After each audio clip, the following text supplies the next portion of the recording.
Before we jump into this crazy story, drop a comment and let me know where you're tuning in from. Maybe you're chilling on a sunny porch in Texas, stuck in traffic in Los Angeles, or watching late at night from a quiet farmhouse in Kentucky. I'm always amazed at how far these wild Karen tales of chaos and karma manage to travel. The morning air was sharp and damp, the kind that clung to the skin and carried the scent of soil and dew. He stepped out onto the porch, rubbing sleep from his eyes, and froze.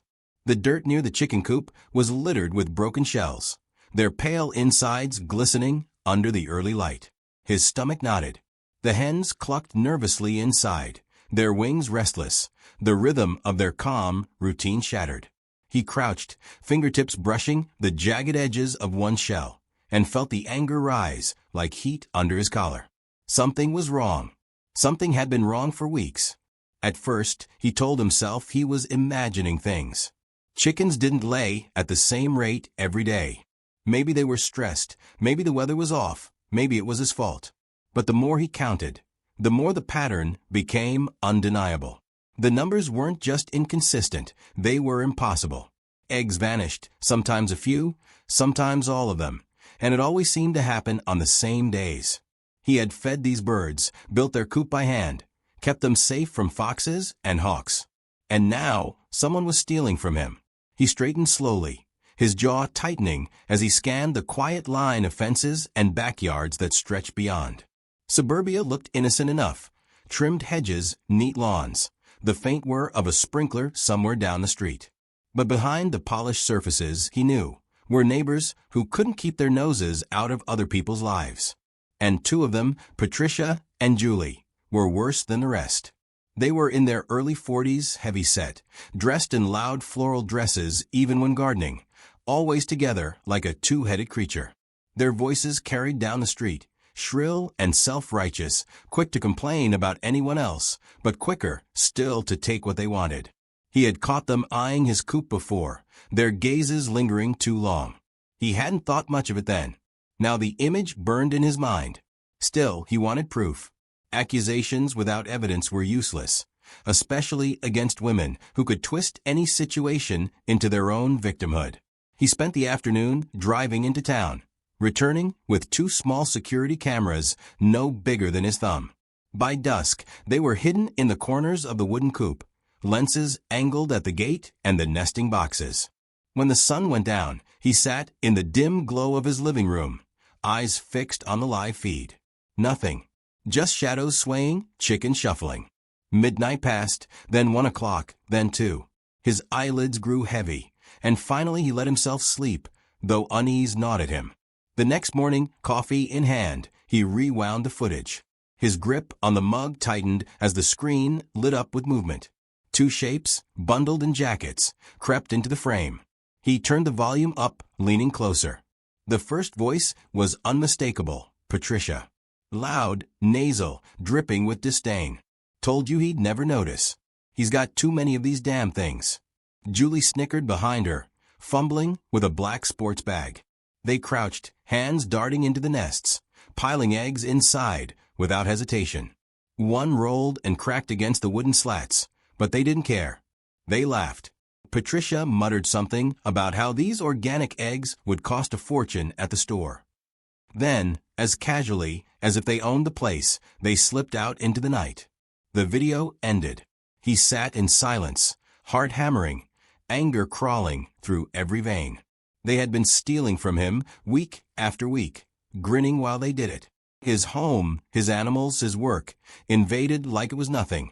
He replayed the clip once more, memorizing their sneers, the smug way Patricia tucked the bag under her arm, as if it were a right. The betrayal was sour in his mouth. He wasn't just angry, he felt humiliated. Later that day, when the sun was high and the neighborhood buzzed with lawnmowers and idle chatter, he walked over to where the sisters were pruning hedges in their front yard. They looked up, startled, then quickly masked it with mock friendliness. Patricia lifted her chin. Morning. Something wrong. Her tone was syrupy, condescending. Julie adjusted her wide-brimmed hat, avoiding his eyes. You've been coming into my yard, he said evenly. His voice was calm, though he could feel his pulse racing. Into my coop. taking what isn't yours.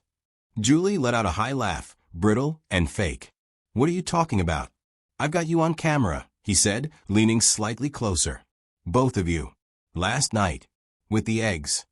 For a flicker of a moment, he saw it, the crack in their facade. Julie's smile faltered.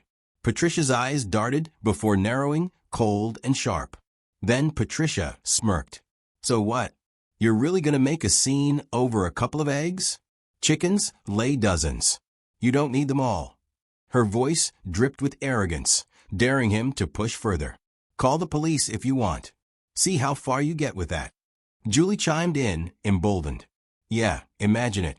A grown man whining about two neighbors taking breakfast. Pathetic. They laughed, a grating sound that made his teeth clench. People walking by slowed, curious, and the sisters waved cheerfully as if nothing were wrong, as if he were the one being unreasonable. He stood there, saying nothing, the weight of their mockery sinking like a stone in his chest. He knew the police wouldn't care. No officer was going to file a report over eggs. And Patricia knew it too. That was the worst part. They believed they were untouchable.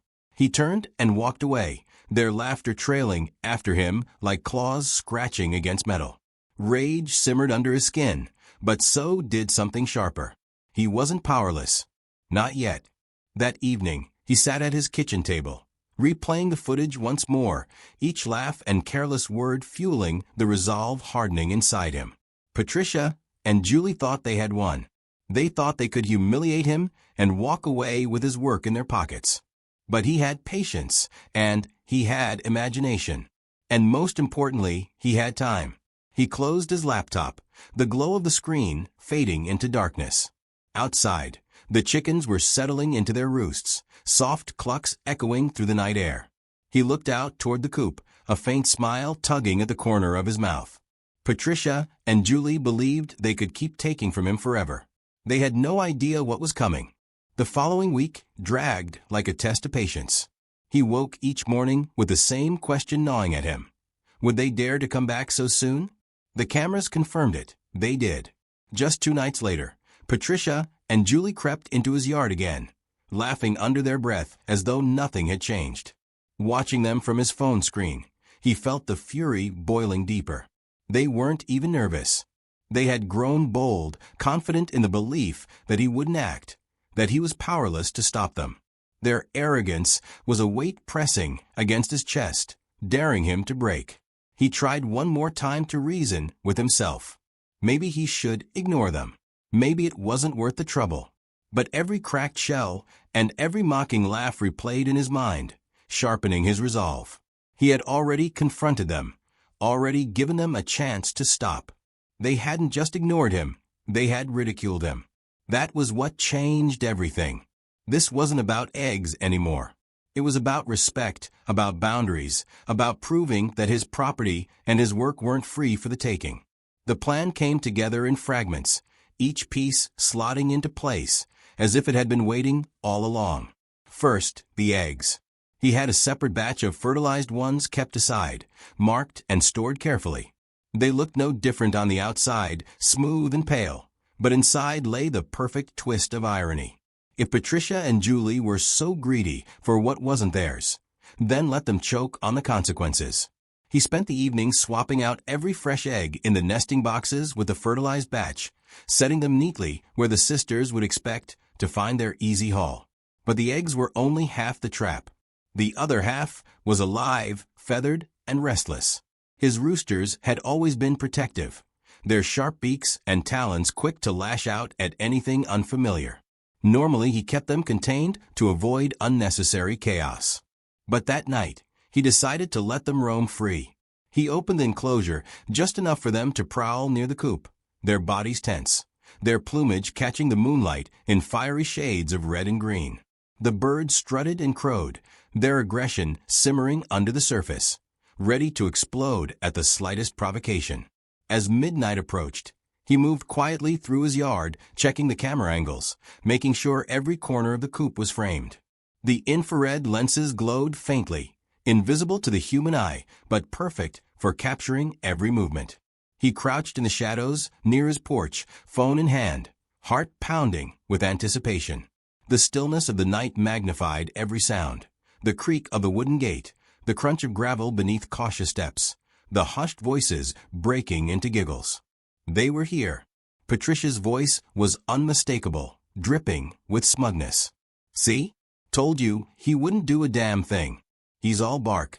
Julie snorted, adjusting the strap of the black sports bag slung over her shoulder. "And all these eggs just sitting here, waiting for us. What an idiot." Their words cut through the silence like knives, each one feeding the fire in his chest. He watched as they slipped inside the coop, oblivious to the glowing eyes watching them from the darkness.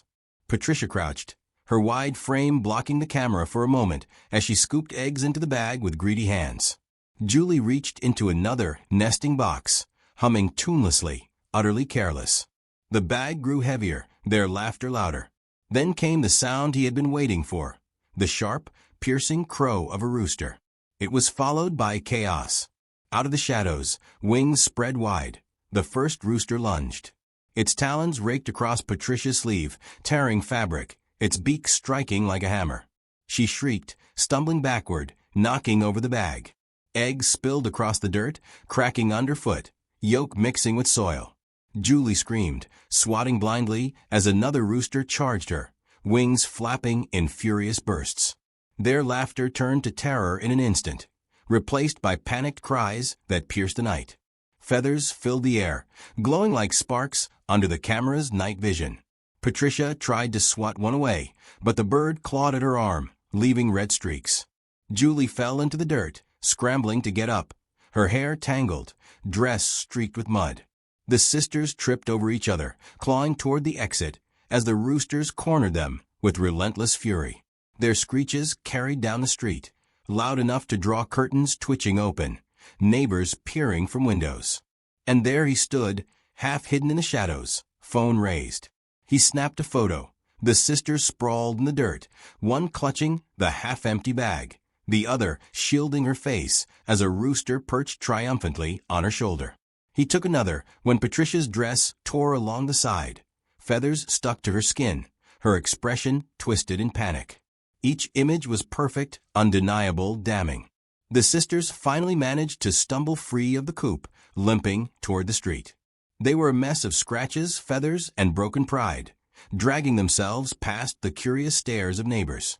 Patricia cursed loudly, holding her arm, while Julie whimpered about her hair, her hands trembling. Their bag hung loosely, most of the eggs inside already smashed and leaking. They disappeared into the dark, their footsteps uneven, their voices fading into silence. He lowered his phone, his breath steady, his pulse finally easing. The coop was quiet again, the roosters pacing in circles, satisfied with their victory. The smell of broken eggs drifted through the air, sharp and pungent, mingling with the earthy scent of dirt and feathers. He crouched, gathering the intact fertilized eggs they had dropped, tucking them neatly back into the boxes. Each one was a promise of the next stage, a twist the sisters couldn't possibly anticipate. Back inside, he loaded the footage onto his laptop, scrubbing through the video frame by frame. Every second was gold. Their sneers, their laughter, their screams as the birds descended. He replayed Patricia's fall in slow motion, the rooster clawing at her hair, Julie scrambling in the dirt. A grim satisfaction settled in his chest. They had walked into the trap exactly as he had envisioned. But the night wasn't the end.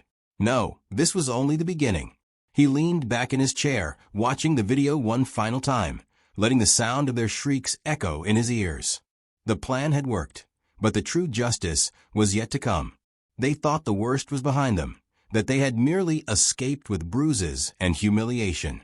What they didn't know was that the eggs they carried home weren't what they seemed. He closed the laptop, the room sinking into darkness, the faint crow of a rooster drifting in from outside. The stage was set, the pieces in motion. Tomorrow, the sisters would wake up sore, covered in scratches, still laughing bitterly at their misfortune.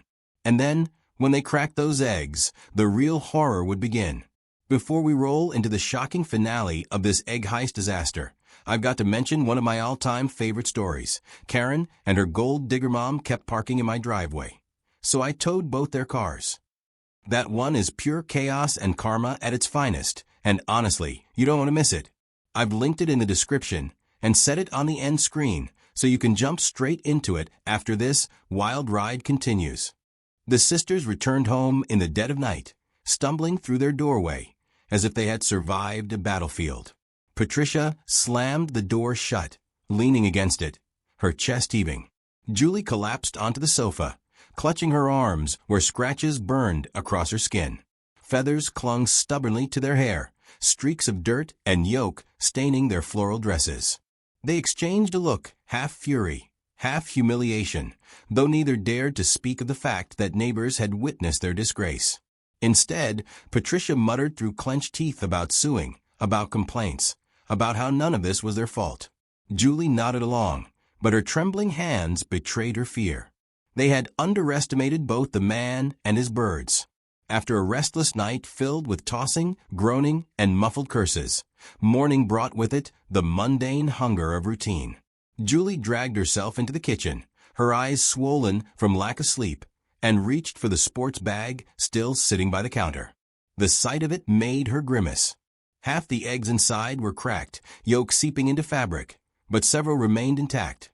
She pulled them out carefully, lining them across the counter as Patricia staggered in, rubbing her shoulder where a rooster's talon had raked the skin. "Let's at least get breakfast out of this," Patricia grumbled, forcing a laugh that sounded more like a growl. Julie forced a smile, cracking the first egg against the side of a pan. The shell split, the contents sliding out with a sickening slop. Both women froze. Inside wasn't the golden yolk they expected, but a dark, veined mass. A half-formed embryo. The kitchen filled with the sour metallic odor of something that was never meant to be cooked. Julie gagged, dropping the pan, her hand flying to her mouth. Patricia's face drained of color. What the hell is that?" Patricia snapped, though her voice quivered. Julie scrambled to the sink, retching. Desperate to prove it was a fluke, Patricia grabbed another egg, cracking it harder this time. The result was worse, another fertilized egg, its contents spilling grotesquely onto the counter, the faint outline of feathers visible in the mess. Both sisters screamed, stumbling back, the air thick with nausea. They tried one more, then another, but each egg revealed the same horror. By the fourth, Julie was sobbing, swearing under her breath, clawing at her apron as though she could scrub the sight from her memory. Patricia shoved the rest of the eggs into the trash, slamming the lid down and covering her nose with her sleeve. The stench lingered, clinging to the kitchen like a curse. Their greed had finally turned on them. The easy spoils of theft, now a grotesque reminder of what they had taken. By afternoon, the humiliation deepened. The man had wasted no time uploading the footage. First, to the private neighborhood group. Then, inevitably, to the wider circle of curious eyes that spread it like wildfire. He had chosen his captions with precision. "For everyone wondering where my eggs went, mystery solved." Attached were the videos, Patricia and Julie laughing as they stuffed eggs into their bag, followed by the chaos of the rooster's ambush. He had even added a still photo of the sisters sprawled in the dirt, feathers stuck in their hair, their clothes torn, panic etched on their faces. The reaction was immediate. Comments flooded in, each one sharper than the last. "Unbelievable. Serve them right. Chicken karma is real." Some neighbors laughed openly, others expressed disgust, and a few asked whether charges would be pressed. Screenshots made their way onto local forums, spreading beyond the neighborhood. By evening, Patricia and Julie couldn't step outside without hearing whispers. At the grocery store, two clerks chuckled as they passed. At the gas station, someone muttered "egg thieves" under their breath, loud enough to sting. Patricia's pride, once her greatest weapon, was now shattered. She had always strutted about as if the street belonged to her, as if every neighbor should bow to her complaints and commands. Now, she could barely hold her head up. Julie fared no better, her nerves frayed to the point that every crow of a distant rooster made her flinch. The sisters avoided each other's eyes, speaking less, each drowning in her own shame. The man, meanwhile, sat calmly at his kitchen table, sipping coffee as sunlight spilled across the wood. His laptop glowed with new notifications, messages from neighbors thanking him for exposing the truth. He didn't gloat aloud, didn't need to. The satisfaction was in the silence, in the way the balance had shifted. He had not only protected his home, but turned their arrogance into their downfall. He had given them exactly what they deserved, and in the most fitting way possible. The HOA soon caught wind of the scandal. Patricia, who had prided herself on her role in a subcommittee, found herself swiftly removed after multiple complaints.